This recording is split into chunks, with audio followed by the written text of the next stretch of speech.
What's going down, YouTube? Jared, RedRacer video, bringing you another one today. As you guys can tell, it is not very cool here. Well, it's cool, it's cold, but it is not very cool if you like driving your car. And up in the sky, you can see that it's just getting uglier. So today's video, guys, is exactly about that. Baby, it's cold outside. The big controversy over that song right now definitely spurred me to name this video. It was already going to be about what do you do when it's cold with your car, but I had to really quickly touch on it, okay? It's the elephant in the room, so we're just gonna real quickly touch on it. I'm gonna move on. I could get in my car right now and find 4 stations playing a song right this second that are more inappropriately suggestive about many, many other things, much, much worse than the stuff that people are whining about this song. So that's my stance on it. That's just ridiculous. I cannot believe that's even a thing. Like, it blows me away there are enough rational-minded people to make that be a thing. But anyways, I digress. Today's video, baby, it's cold outside and my car doesn't get driven. What do you guys do with your cars when it's cold? Guys, in the comments down below, please let me know. Real quick, while we're on the subject of YouTube stuff, since I said comment down below, because those are a big deal, I do need comments. Make sure you guys hit the like button if you like what you see here today. And if this is your first time on the channel, this is a channel about car stuff, lots of fast cars, all kinds of fast cars, primarily Lola, my 2016 1SS twin turbo. She's a beast. Firmly believe she's the baddest 6th gen in the country. Getting back to the video though, guys, what do you guys do when it's cold outside? And I'm gonna tell you guys kind of what I do when it's cold outside and what you ought to do if you guys store your cars over the winter. Storing, is different degrees. Some people have longer winters than others. We have a decent winter season here. I don't store it the whole winter.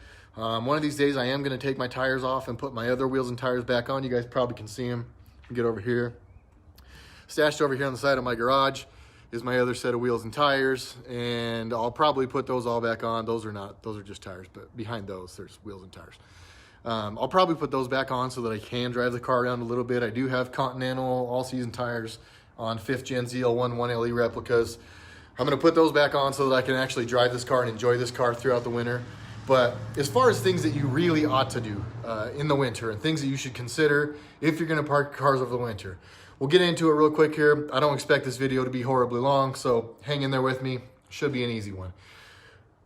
One, if you run E85 like I do, get it out of your tank. You do not want E85 sitting in your tank for a prolonged period of time. E85, for those that don't know, and I have a video all about this, a lot of you guys are probably saying this is redundant. I'm sorry, guys, but a lot of people don't watch all these videos. If you have E85 in your car, get it out. E85 absorbs moisture out of the air, so it will basically absorb water into the fuel.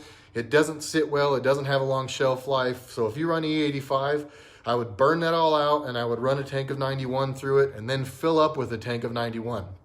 Secondly, or 91 is all the best I have here, so sorry guys, asterisks. If you have 93, obviously I would run 93, but second part of that is fill your tank all the way up, because if you have a full tank of gas, you don't have a lot of room for condensation and all those kind of things. You basically leave little or no room for any water to accumulate if it were to accumulate. So that would be my other advice.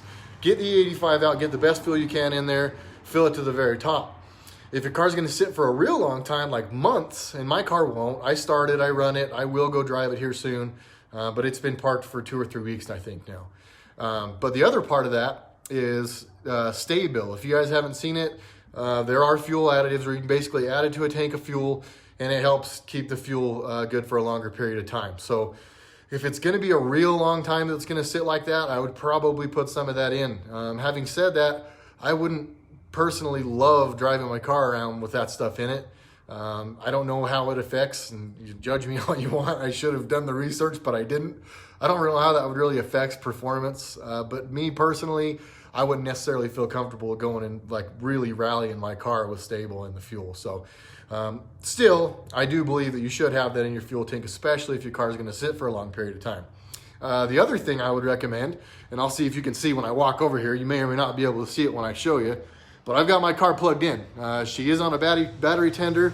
I did actually buy the GM, can you see it? Yeah, you can see it right here on the floor, that one. I did get a Camaro battery tender from GM, so I would recommend putting a battery tender on your car. The worst things for a battery are sitting around, a lot of heat and a lot of cold. So temperature extremes and not getting charged and discharged are the things that are worse for a battery. Batteries are designed to be charged and discharged, so you should be doing that to your batteries. If you're not helping your battery live. So I would put it on a battery tender. The other thing I'm going to talk about, Kind of talked about how I was going to switch wheels and tires. Depending on the tires you guys run, if it's real cold in your garage, and honestly, it's probably borderline too cold in my garage. I've got Bridgestone Potenza RE71Rs on my car, and they are like track use tires. They're not really a street tire. I have been driving them around on the street, and you can, don't get me wrong. But if you're in a real cold climate, you shouldn't drive on those tires because they have been known to crack, and they will crack a lot like the Goodyear Eagle. I think it was the Goodyear Eagle G1, F2, or whatever it was called, G2, R1. I don't remember now. Dang, it's been that while. It's been that long since I had my 1LE. But anyways, the Camaro ZL1s and the Camaro 1LEs, the 5th gens anyway, came with a tire that was like an ultra track use tire. It was phenomenal. It made them hold over a G on a skid pad, but they were hot garbage. And hot, that's a pun. Not intended, obviously, but they were not good in the cold. In the cold, they would crack. They wouldn't weather well. They didn't hold good. I mean, they're not good. They're not designed for cold, much like the tires I have on here now. If your car's going to sit in the garage in like well under 40-degree temps, and I don't think it gets well under 40 in my garage. I'm probably pushing it though, because it gets real cold here at night. Obviously, the garage is insulated. It should stay a little bit warmer in here, but you may want to consider taking those off, either putting the car on jack stands or something to that effect. But I have heard, and I did a little bit of research on this, I have heard of people that just having their car sit in a garage in real cold temps, the first time they went to pull it out, move it, whatever, there was some cracking in the tread. I've got a couple of tires over there that are almost brand new, and they got little gashes in them, and I don't run them anymore. So I know there's people that will say they're just fine, they've run tires like that, yada, yada, yada. For me, I don't do it. I put this car through a lot. I take turns at crazy speeds, and I like my wife and kids, so I don't want to have to explain to them how my car got rolled or got trashed, or better yet, I don't want to get hurt because I chanced it on a tire that had some tread separation or was cracked or basically had any structural integrity loss due to cold temperatures. So there's probably some other things a lot of people would tell you how to do, but those are kind of the basics, kind of the simple things. And I got asked this question last week that one of my buddies actually called and said, hey, is there anything I need to worry about on my car since we got all this stuff put on it, now it's going to be sitting? And I'm telling you guys exactly what I told him. Get the 85 out of it, put good premium in it, fill it all the way up. If it's absolutely going to sit for like 3-4 months, I would put some fuel stabilizer in it, at which point, as soon as you did start driving it, I would drive it, burn it out as best you could, and then refill it up with good fresh gas. If you got super duper track used tires that have a temperature warning on them, I would either get those off or do what you can to keep it semi-warm in the garage. I would definitely not go drive the car under 40-degree temps if the tires recommend that you not. And thank you to Jordan at JDP for letting me know that, because I might have gone and done that otherwise. I hadn't done the research on these tires and didn't know these tires were that way. And again, the last thing, put a battery tender on your car.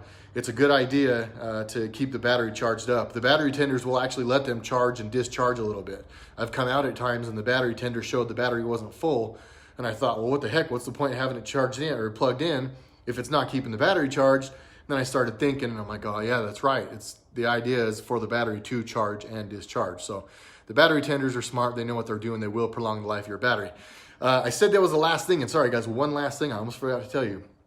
I will actually come out and start my car once every couple of weeks. I try to do like once a week, but sometimes it'll go a week or two without doing it. So like I said, my car's been in the garage almost 3 weeks, I want to say now.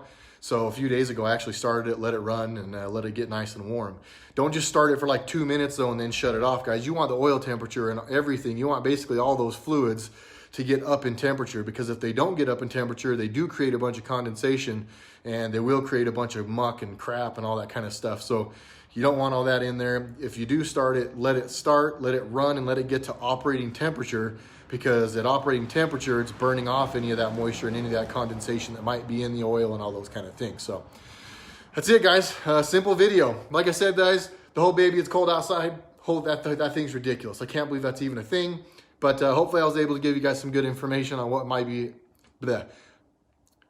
But hopefully I was able to give you guys some good information on maybe what you can do if you do store your cars in the winter, if you were fortunate enough to let them sit. If you guys just can't stand it and want to drive them, I get it. But for me, she's sitting for a while. I don't want to chance it. And like I said, it's not that much fun to drive anyway, because it's just downright dangerous. So new videos coming all the time, guys. Please like, subscribe, tell your friends about RedRacer Video. I appreciate all the support I've gotten from you guys all at this point. Things are looking up. I'm super excited about the future, and I can't wait to bring you guys with me. Thanks for watching once again, and Jared, Red Racer Video. I will see you guys in the next one.